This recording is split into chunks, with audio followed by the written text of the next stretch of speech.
ओम सर्वमंगल मांगल्ये शिवे सर्वार्थ साधिके शरण्ये त्र्यंबके गौरी नारायणी नमस्तुते। ओम धूम दुर्गाय नमः। आप सबका आपके अपने चैनल सुनीता भक्ति में हार्दिक स्वागत है। माँ जगदम्बे की कृपा आप और आपके समस्त परिवार पर बनी रहे। दोस्तों, आज है 6 फरवरी 2026 और दिन है शुक्रवार का। तो आप सभी को चैत्र मास की हार्दिक शुभकामनाएं। चैत्र मास माँ दुर्गा को समर्पित है। तो इसी महीने में चैत्र नवरात्रि भी आती है तथा चैत्र मास के शुक्ल पक्ष की नवमी तिथि रामनवमी भी मनाई जाती है। और शास्त्रों में माना गया है कि चैत्र मास से ही ब्रह्मा जी ने सृष्टि की रचना की थी। तो ये महीना अत्यंत महत्वपूर्ण माना जाता है, विशेषकर माता दुर्गा की पूजा के लिए। तो आइए माता भगवती दुर्गा का ध्यान करते हुए आज की पावन कथा को प्रारंभ करते हैं। जगत के सृष्टि कार्य में जो उत्पत्ति रूपा, रक्षा कार्य में पालन शक्ति रूपा, संहार कार्य में रौद्र रूपा है, संपूर्ण विश्व प्रपंच जिनके लिए क्रीड़ा स्वरूप है, जो परापश्यंती मदमय तथा वैखरी वाणी में अभिव्यक्त होती है, और जो ब्रह्मा विष्णु महेश्वर द्वारा निरंतर आराधित है, वे प्रसन्न चित्त वाली देवी भगवती मेरी वाणी को अलंकृत करे।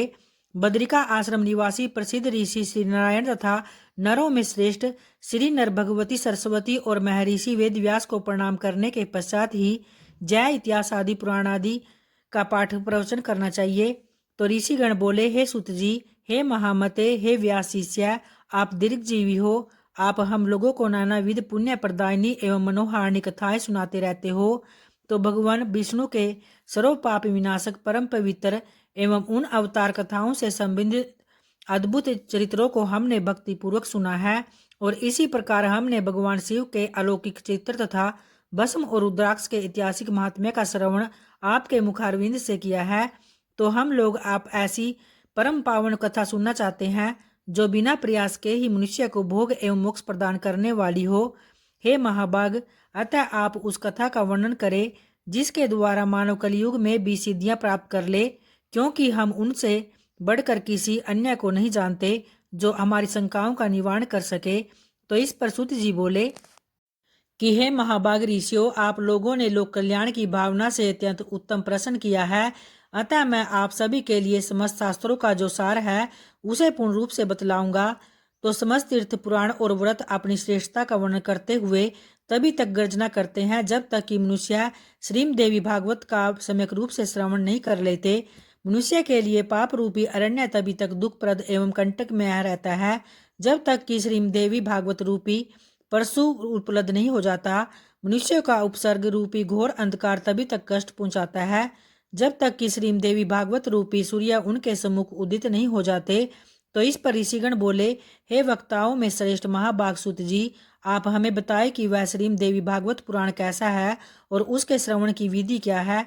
उस पुराण को कितने दिनों में सुनना चाहिए, उसके श्रवण की अवधि में पूजन विधान क्या है, प्राचीन काल में किन किन मनुष्यों ने इसे सुना और उनकी कौन सी कामनाएं पूर्ण हुई।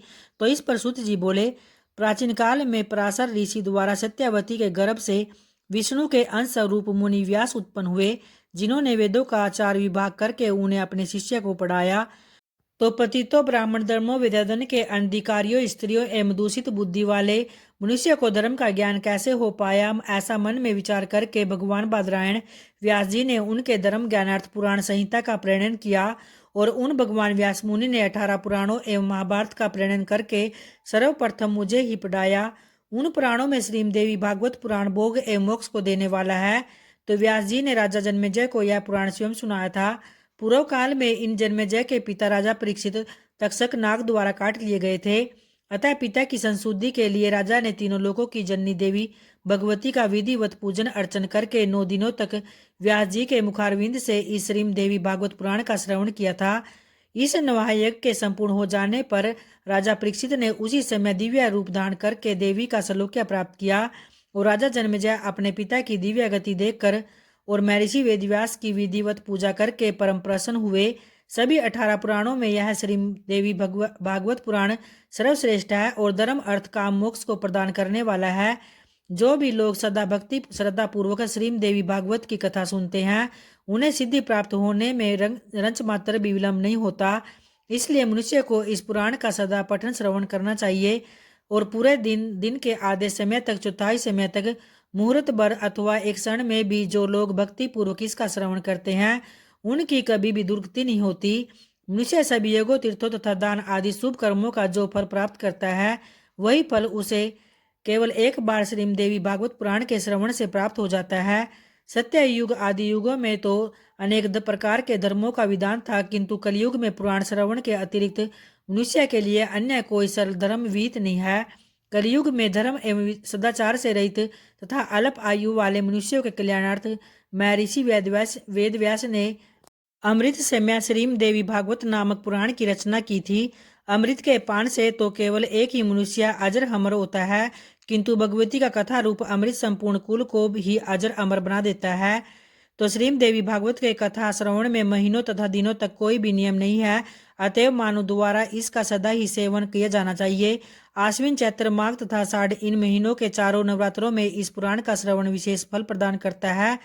अतः श्रीमद् देवी भागवत का यह नवह यज्ञ समस्त पुण्य कर्मों से अधिक फलदायक होने के कारण मनुष्य के लिए विशेष पुण्यप्रद कहा गया है। जो कलुषित हृदय वाले पापी, मूर्ख, मित्रद्रोही, वेदों की निंदा करने वाले, हिंसा में रत और नास्तिक मार्ग का अनुसरण करने वाले मनुष्य है, वे भी कलयुग में इस नवह यज्ञ के अनुष्ठान से पवित्र हो जाते हैं। जो मनुष्य दूसरों के धन तथा पराई स्त्री के लिए ललायित रहते हैं, पाप के बोझ से दबे हुए और गो ब्राह्मण देवताओं की भक्ति से रहित हैं, वे भी इस नवह यज्ञ से शुद्ध हो जाते हैं। और जो फल कठिन तपस्याओं, व्रतों, तीर्थ सेवन, अनेक विधान, नियमों, यज्ञों, हवन एवं जप आदि के करने से प्राप्त नहीं होता, वह फल मनुष्य को श्रीमद् देवी भागवत के नवह यज्ञ से प्राप्त हो जाता है। अतः हे विप्रो, गंगा, गया, काशी, नैमिषारण्य, मथुरा, पुष्कर तथा बद्री का अरण्य भी मनुष्य को उतना शीघ्र पवित्र नहीं कर पाते जितना कि श्रीमद् देवी भागवत का यह नवह यज्ञ लोगों को पवित्र कर देता है। अतएव श्रीमद् देवी भागवत पुराण सभी पुराणों में श्रेष्ठतम है। इसे धर्म, अर्थ, काम, मोक्ष की प्राप्ति का उत्तम साधन माना गया है। जो मनुष्य प्रतिदिन श्रीमद् देवी भागवत पुराण के एक अथवा आधे श्लोक का भी भक्ति पूर्वक पाठ करता है, वह जगदम्बा का कृपा पात्र हो जाता है। महामारी से उत्पन्न उपद्रवों के भीषण भय तथा समस्त प्रकार के उत्पात इस श्रीमद् देवी भागवत पुराण के श्रवण मात्र से नष्ट हो जाते हैं। तो इस तरह से भक्तों, आज के चैत्र मास महात्म्य का पहला अध्याय ये संपन्न होता है। तो प्रेम से बोलिए माँ भगवती देवी की जय। धन्यवाद दोस्तों।